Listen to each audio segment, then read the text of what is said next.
It's how you respond to life on a day-by-day situation. Yeah, exactly. And that's the lump sum total of it, you know. I could put a bow on it, I could hang some tinsel from it, but the bottom line is, I remember when I drank, especially near the end. You hear me now. Neighborhood bar, I would walk in, it would be like Norman Cheers. Leo! Rookie! Hey, come on out, we got a pitcher, got that. Okay, fine. Life of the party. I've had about 30 bar fights. Didn't win, but maybe half of them. But that last 6 months, I knew I was alcoholic. I knew that I could not stop drinking altogether on my own will. My own will served me as nothing. I tried, didn't work. Yeah, you know, it's interesting. You talked about it, you know, people and entitlements. You know, and it's something that I think as Americans, you know, we seem to have this idea, oh, we're entitled to this, we're entitled to that. Okay, and follow me on this, because I'm just going to get a little bit deep maybe. But Change position. But, you know, you take these people that, you know, born and raised in this country, and they think they're entitled to everything. You know, we have rights, but with rights come responsibilities. But your story about the woman at the Walmart parked in the, you know, the thing zone, it reminded me of a time, it was just last summer, hotter than heck. You remember last summer how hot and dry it was and all that stuff? And I go into Wegmans, and it's a real busy day. Busy day, you know. Well, first of all, I always park out because I figure the exercise does me good, you know. It keeps me, you know, it's part of exercise. He walks better than I do. Go ahead. But anyway, as I get up to the store, here's this woman struggling. She's in a handicapped parking spot. She's struggling to get out of her car. You know, and I went over and I said, "Ma'am, is there anything I can do for you?" And she is spitting and spewing and steaming because there wasn't a power cart available for her. Right there in the parking lot? Right.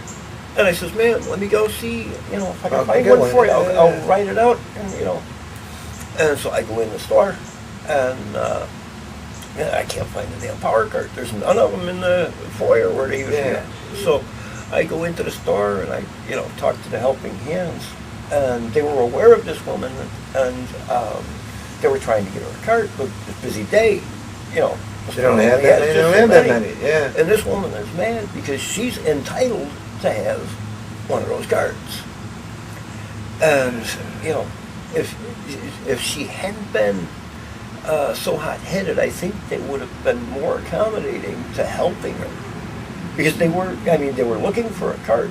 Right. And as I was walking back out to her cart to tell her, it is what it is. It is what it is. You know, she starts getting upset with me, and I says, "You know, ma'am," I says, "when I was coming out of the store, I says, I'm only, you know, really here to pick up like 2 things. But I says, you know, I see your situation, and I passed one of these carts that has like a park bench on it. All right. You know, it's not an electric cart, but I says, I would push you around and you can get your groceries." Yeah. Well, no, she was so upset and so entitled, she completely refused. You know, so I went in and, you know, bought my couple of things. Now, granted, I was only in the store for 5 minutes, but that poor woman was still standing out there in the blazing sun, stewing and spitting and spewing. Waiting for an employee to bring her the card that she's entitled to. Right. And, you know, it's the reason that I bring this up is often when we, well, first of all, it's something that we just generally, we see life in a different way now. Yeah. You know, we're less inside of ourselves, and we're more aware of needs of people around us. You know, which I say a lot of people that are in recovery.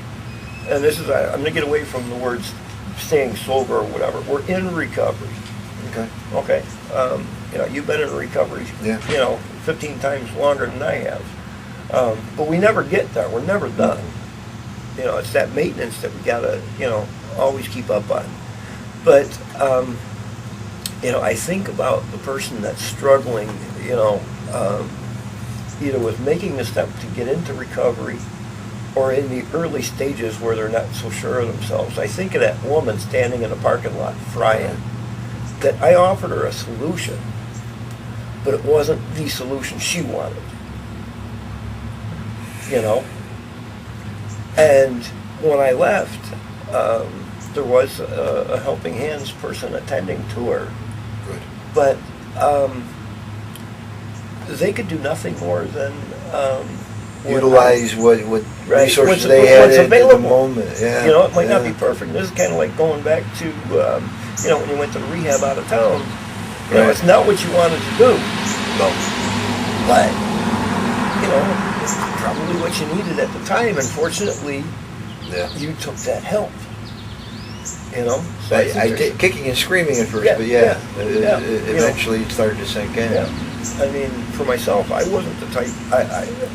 I would not do anything by the grace of God. I think you've heard me share my story at least once. Yeah. That I actually stopped drinking outside of any sort of program because I was the guy. Right. Okay. I'm not going to go to a rehab and have people tell me what to do, how to live, when to get up, when to eat breakfast, when to pray, when to, I'm not going to have anybody structure my life. Right. I got this, because I'm Joe Geary, I got this shit. Okay. I've taken people to AA meetings and 12-step meetings for them, but they're not for me. Those people that hang out there are weird. Okay. We're not a glum line. No, we're not. Weird. But I would not step one foot, for myself anyway, in one of those meetings, or go to a rehab. What got me to go to the rehab, not to interrupt you, but it's very entertaining, at least I think so. I found out that the guy that cooked the food there was a Michelin star rated graduate of the New York Culinary Institute. Mm-hmm. So I knew the food was going to be glorious. Yeah. And while I was there in the first few days, there was a guy in my small group who was 76 years old. And I can't tell, he must have passed by now, or he'd be 109. But I saw him sitting alone and the Italian, and they couldn't have that. And I'm like, is he thinking? Yes, So we're sitting there, we're talking, and I forget his name, but I will remember him always for what he said to me. And I said to him, you're 76 years old. Why quit drinking now? All right, you're going to be around less than 10 years, probably less than that. Why, oh why would you? If I was 76, I wouldn't bother stopping. Mm-hmm. I'm 24. If this cures my life, I turn into a good guy. Good for me, it's a good decision. At 76, why? And he says to me in a quiet, calm, baritone voice, and he says, Leo, if you were in hell for 56 years, and someone gave you a key and says you put it in that lock right there, you can leave this hell. Mm-hmm. Would you open the door? And I said, well, yeah. He goes, that's what I'm doing. Yep. Cool. And it was just that simple. So here I am, and I actually did the first 3 steps of the 12-step program. It was, maybe by osmosis. Because I did, I've got a sister that she's been in recovery about as long as you have. I think this year she's going to be 34 years. Okay. So I was well aware of a 12-step program. And you saw it working for her? Saw it working for her. But, it's not for me, I mean, so the 34 years she spent sober, I spent, drinking. Yeah. Sometimes worse than others, but, it wasn't until it really became a problem that I was willing to address it, You're about to say you got to hit a bottom. Yeah. You got to get to a bottom, and it's got to become a problem. With me, it became physically addictive. You know, there's a lot of heroin addicts that I can relate to. Right. Because I know what physical withdrawal is, and I know what it is to have to have a drink so that you're not sick. I would get physically sick, you know. DTs and everything? DTs and everything, yeah. And so, you know, I did have some medical background, and I knew that detoxing from alcohol will kill you. It can, yeah. It can. And, you know, I knew at the stage I was at, you know, that, and this is why, one of the reasons why I didn't want to go into rehab right away. Because you were going to detox. You know, it's that detox scared the hell out of me. Okay. And so what I did is I put a program together. And, you know, Cool is beautiful. that You're it was, interested in joining me.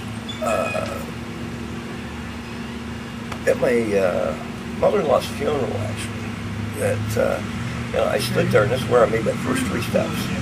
Because I do have, you know, did have before this program, belief in God, and very strong faith in God.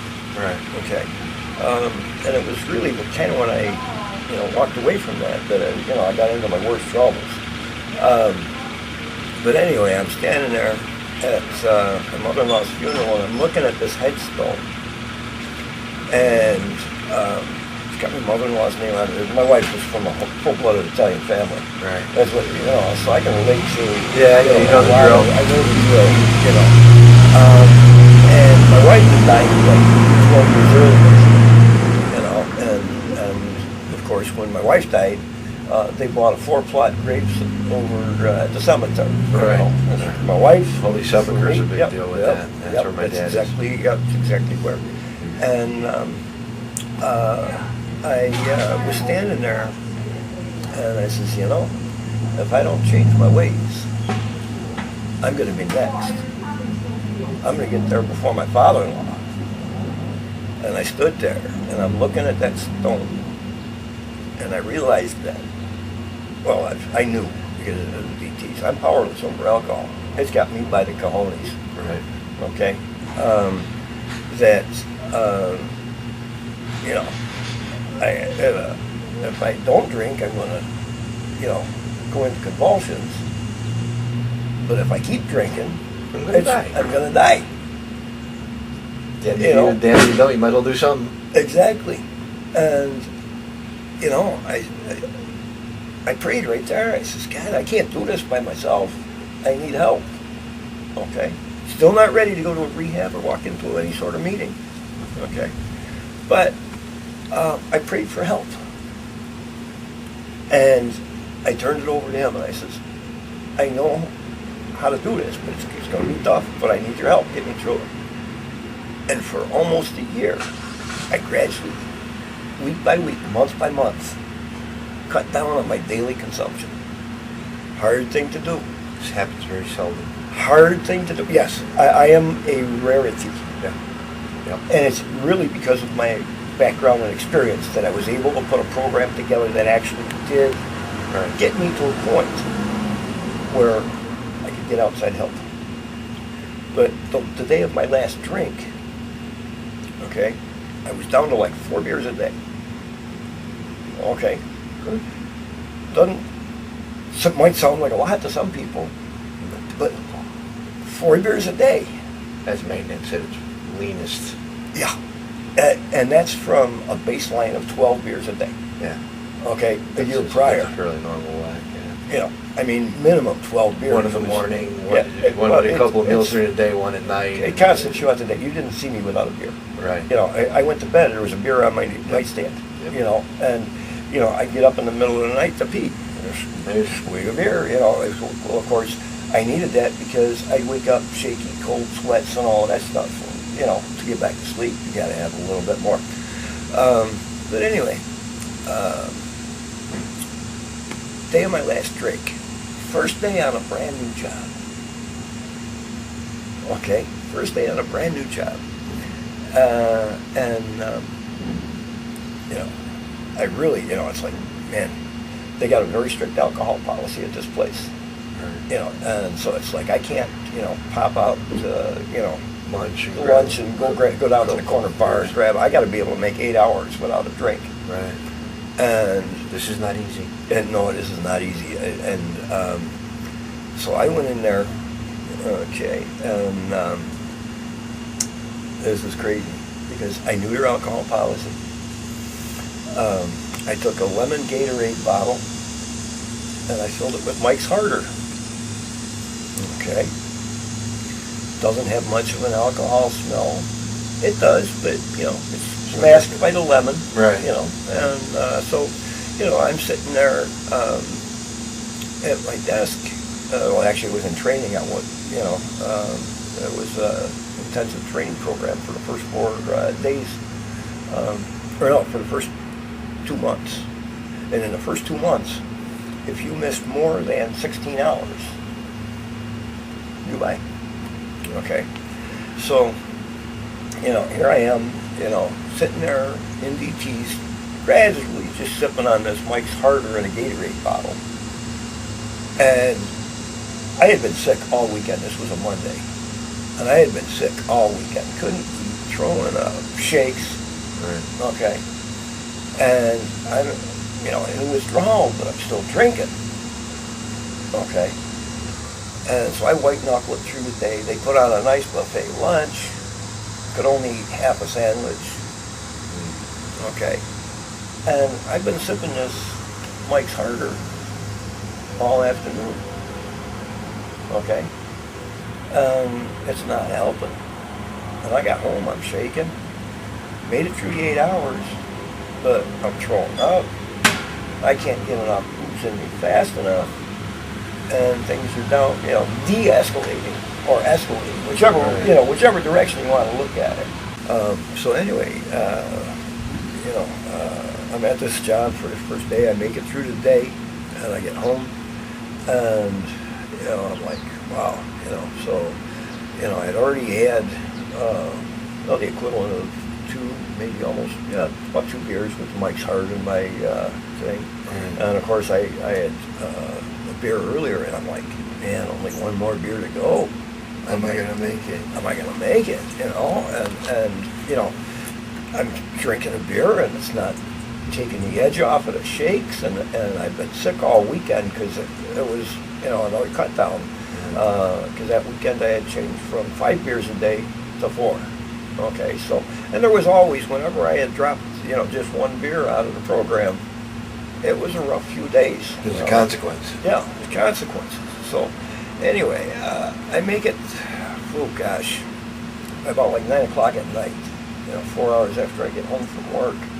I'm sick, I'm throwing up, I got the shakes, and they're not getting any better. And I remember at 9:30, my mom calls me, and here I'm trying to talk like I'm not sick, and get off the phone. My mom wants to talk,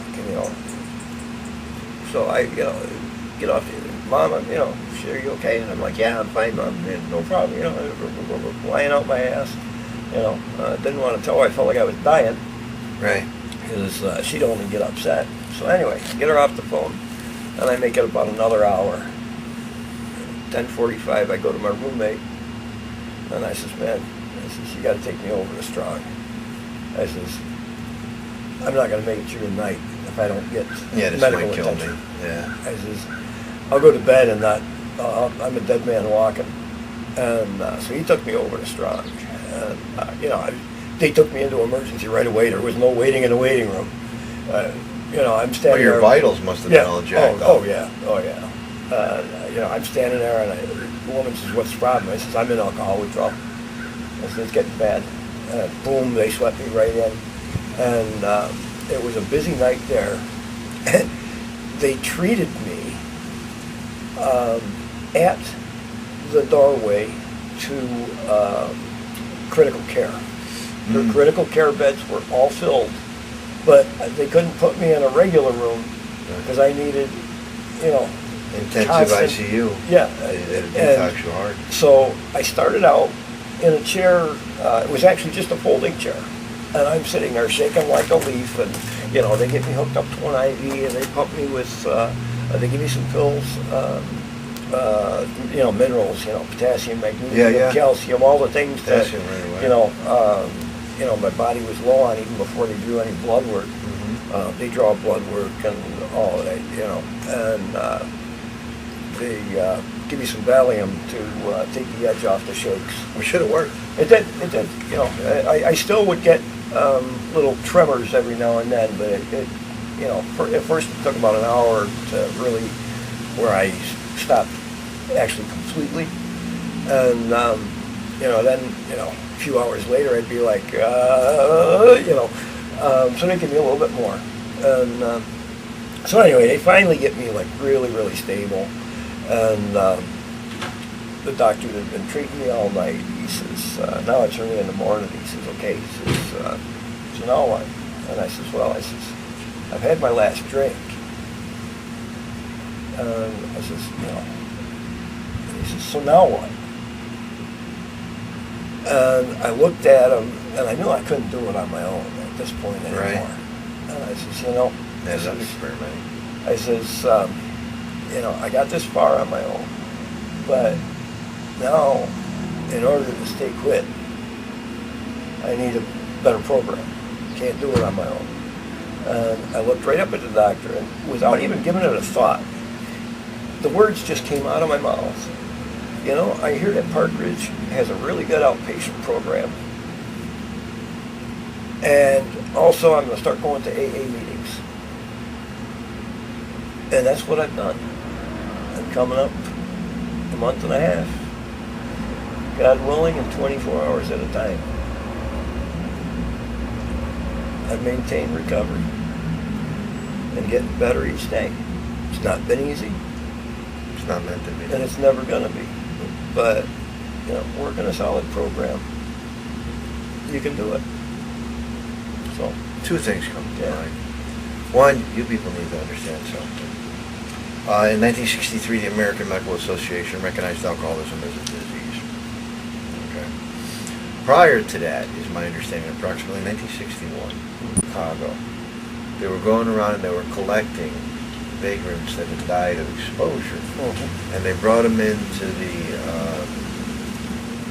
MEU, the pathologists that looked to see why somebody died, some murder or something. Yep. And after checking out like 3 of these guys, one of the gals stepped up to the guy that was running this deal and said, "Where are these vagrants getting heroin?" He said, "What do you mean heroin? They panhandle for 10 cents here, a quarter there. When they get together $1.99, they go get a bottle of Mad Dog 2021, Wild Irish Rose, whatever their choice is, for a couple of bucks, and they go hide behind a dumpster or something like that, and they drink that. That's why they're dying of exposure." No, we've excised portions of the brain and done research on what chemicals are there. And there's this chemical. They don't preach this in the treatment centers anymore. They should. THIQ stands for tetrahydroisoquinoline. It's one of the things I picked up in treatment that I found very intriguing. And it's the same chemical that's in the brain, the gray matter of a guy or gal that dies of a heroin overdose that kills an alcoholic who has acute alcoholism and goes over the edge and kills himself with it. How does this happen? That's how the brain synthesizes the alcohol. It's how the brain synthesizes the heroin. Right. So when I go into an AA meeting, and it'll happen sometimes, that some guy starts talking about his heroin addiction. Some alcoholics are so traditional, they call it singleness of purpose. Don't want you talking about your drugs in here. I don't know when we alcoholics got scared of the heroin addict that is also an alcoholic. I look at them, and to me, it's like they're fighting two opponents. Their heroin addiction, and it's the gateway is the alcoholism. So they got to stay away from the booze to have any hope of staying away from the heroin, but they could just as easily pick up a bag of heroin.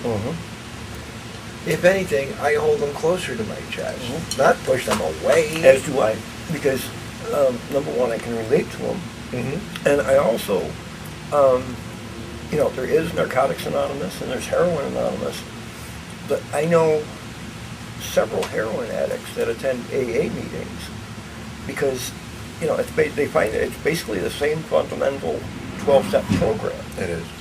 But they get more out of the AA meeting. And I've heard that, and I believe, it's just my opinion, but I've talked to a couple of heroin addicts, that there's more speech on recovery than there is on how many bags you did, that you stole from your mother, exactly. and all the bad things they were doing when they were a heroin addict. Yeah. That doesn't help them recover. You identify with them, okay, he's one of us, how do we get better? Whereas AA, it seems more like 80% how to fix this kind of thing. Yeah. We were just at a meeting today, and if I think about it, one young man, I can't speak about what happens in a 12-step meeting, sorry, I almost did that, and that's not what we do, so you're safe if you go. Nobody's going to talk about what you said, even if it's this guy said. This guy had a problem, and the bulk of the time spent was addressing this guy's problem to help him. And it has the adjunct effect of helping some other guy that wasn't bold enough to say, I'm having a problem with this here. So he hears the answers to his problem because this one kid was bold enough to speak up. And I don't know with both feet. You know, it was just somebody called on me. I wasn't necessarily feeling like that, but what came out, I believe, was divinely inspired. Yeah. You know, and I'm not that guy that, you're not going to see me on the corner with a Bible and preaching scripture and whatnot. That's not me. But in the rooms of AA, I have found a good percentage of them, I'm not even saying most, but a healthy percentage of them look at me at 33 years and go, holy cow, if that guy can do it, I can do it too. I'm a bad example. That's my forte. Don't do what I did because it made everything hard. Okay? If you need to change the alternator in the car, don't take all four wheels off. It doesn't cure the problem, and it makes you sweat more. You know, you don't need to go that direction with it. That's not the issue at hand. Deal with the issue at hand. You're going to be okay. And for the love of Pete, if you go to a 12-step program and you don't like it, you don't like the way they act, they're talking too much amongst themselves, too many of them are texting, whatever, don't stop going to meetings. Go to a different one. Treat it like a restaurant where you got a bad meal. I'm just not going back to that one anymore, but I'm still going to go out and eat. All right, there's a restaurant here in town I'm not going to name, but twice I think I got food poisoning. You think I'm going back there? No. The same thing with meetings. There's meetings in different parts of town. There's one in Medina, New York, that I don't go to anymore. Because there's unfortunately, a lot of politics. You're dealing with human beings that have a disease. And some are sicker than others, I would probably say. So when, they get up on a rant with each other, I'm not getting what I need to maintain my recovery, and I'm certainly not going to bring a new guy into that room where he's going to look around and go, this is what this is? No. But like anything else, some people feel a little self-important, some bleeding, deaking kind of way, and it makes me feel some kind of way. Yes, it does. But the point is, I wouldn't be alive today but for the grace of God, the fellowship of Alcoholics Anonymous. I'd be dead in an institution or prison, or worse. And the worse I may have mentioned to you. These are the three things that they tout. Jailhouse, institution, and death. There's a fourth thing. You may live. I've seen guys that are beating the holy bejesus out of each other, or out of themselves, because they relapsed. And they feel so bad, a spirit of conviction and whatever, but they look in the mirror and they hate that guy. Look, I had 2 years, 5 years. One guy had 30 years and he relapsed and woke up in prison. All that to say, find what works for you. And each of us is different. We're the same, but we're different. If you worked my program for 33 years, no offense, you'd be dead. I shouldn't be alive. Every time I came this close to a meeting, God intervened. Whether it was putting I was literally walking down Monroe Avenue in Rochester, New York. I was heading for the liquor store to drink. I had $17 on me, and I already knew which bottles I was going to get with which mixers to have a little bar thing going on. Invite some gal over to my house and have a little party and do whatever. I saw a guy I hadn't seen in the rooms for 2 years. Bumped into him on the sidewalk. I mentioned his name. I'm like, where you been? Oh man, I relapsed. I'm like, oh, I'm sorry. He goes, no, I caught my third UWI. I'm probably going to Attica. was looking at a year and a day accounting time or some time upstate. He's like, Leo, and he touched my shoulder. It's not worth it. I said, let's go to a meeting. And I turned away from the liquor store because God put that guy in front of me. So A, I could help him. And B, I didn't relapse. Because I was less than 100 yards from a relapse. I could see the liquor store sign from where I stood. And I was like, he needs a meeting. And the love of one alcoholic for another. You take your brother to a meeting. He's fresh out of county jail. He's out on bond. He's got a court case that he's looking to get him. He did it. He's responsible for it. We're not responsible. We're at least accountable. He's got to do his jail time, which he did. Last I heard, he was doing well. I haven't seen him in a very long time. But the point is, it wasn't about him. It was about me. In that moment, I was standing on the edge of a precipice, 5,000 feet to the sharp rocks below. Was going to kill my ass dead. Hadn't been to a meeting in 6 months. Why does this happen, Joe? How does this work? Well, we think, and again, this is just from my perspective, there comes a point where we think we got it. We fixed the problem, and we stop maintaining. Don't need it anymore. Don't need it anymore. Hey, I got this. I'm fixed. I'm cured. But you mentioned that, and I'm glad you brought it up about back in the early 60s. They found that addiction is a disease, okay? And it's no different than heart disease, diabetes, any of those chronic long-term diseases. There's not a fix. There's a maintenance program, okay? You got heart trouble, okay? You got to fix your diet. You got to constantly, be mindful of, are the foods that I'm eating, clogging up my arteries. I mean, we're both sitting here smoking.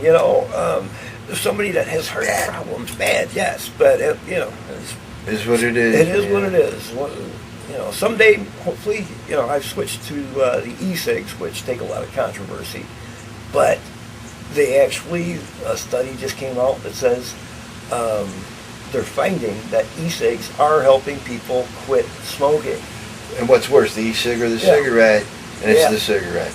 It's, What they don't know, November 16th, I had a quintuple bypass. They split open my sternum, they did the rib spreader, and I've got 18 inches of scar on this side of this thigh and about 11, 12 on the inside of this side, where they took arteries out of my leg and replaced the arteries in my heart because they were so clogged up, it was too much for stents. Okay? However, and I'm not tooting my own horn, this is how it works. If you're an alcoholic and you're seeing this, all right? November 16th was a Tuesday. The following Wednesday, the day after I got out of the hospital, I could barely walk. And my friend came to me and said, "Are you sure?" And I said, "Yes, I am." And he physically had to help me get into his truck and took me 15 miles away from my home to an AA meeting. And I walked in there, I could barely walk. But I knew one thing. Guys were coming up to me going, "Dude, I had a little pump that had antibiotics going into a PICC line in my arm. Any wrong germ that caught me could have killed me. So here I am in a room with 18 other alcoholics. They're like, what are you doing? There's so many people here. Somebody might be sick. Somebody could be bad. This could kill you." I said, it's all well and good to talk about by any means. And you can say, "Oh, I'll work my program by any means." Blah, blah, blah. "Nay, not so," replied the angel. I was there because I needed to be there to show the new guy that a 57, well, that was 56, less a month to the day, 56-year-old guy is going to stumble. Should have had a walker, should have been on crutches or something. Nah, I'm too tough for that. And would sit down in a comfy chair in an AA meeting and barely speak because he was exhausted. But his ass was in a meeting because he wasn't going to drink. This myocardial infarction, whatever, the plugging of the arteries, whatever I had to cause him to do a quintuple instead of triple bypass. That's 5 bypasses. Still going to be in the meeting as soon as he was fit enough to walk on his own power. In awesome. That moment, I went to a meeting because I'm an alcoholic, and in 33 years, I'm going to frickin' stay sober by any means. I have a sponsor. My sponsor has a sponsor. I do what they suggest for me to do. They're rather gentle. Sometimes I wish it was like in the old days where they weren't so gentle with the new guys, but now that they feel so self-important, and this is what brings it all the way around. It was a big tree we came around, but what brings it around important, these new guys, if you tell them you got 90 days, take the cotton out of your ears and put it in your mouth because you ain't got nothing to say. That's a quote from what they used to tell us when I was young. You ain't got nothing to say. You can't sponsor somebody. You don't have 2 years. You weren't allowed if you didn't have 2 years. Yep. Guys would come and take your sponsor away from you. I saw it happen. It didn't happen to me because I saw it happen to somebody else. He's not your sponsor. This guy's going to be your interim sponsor until we find the right guy for you. What do you think? I got 18 months. It's a year and a half. That's not 2 years. Strict by the book. Now, you can be an interim sponsor in a year. There's a place where you put your phone number for guys to call you. What do you know at a year? No disrespect to anybody that's got a year, but are you ready to sponsor anybody? Yeah, I do have a sponsor. How long have you been sober? Coming up on 2 years. Okay. A month away. The traditionalist in me has issue with that, but nowadays that's an accepted practice. So I'm not here to change the, reinvent the wheel. Is a good term for that. The point is, I have a quarrel with you. We alcoholics, look out for us. We alcoholics can do unimaginable things because if we can beat alcoholism, we can beat anything.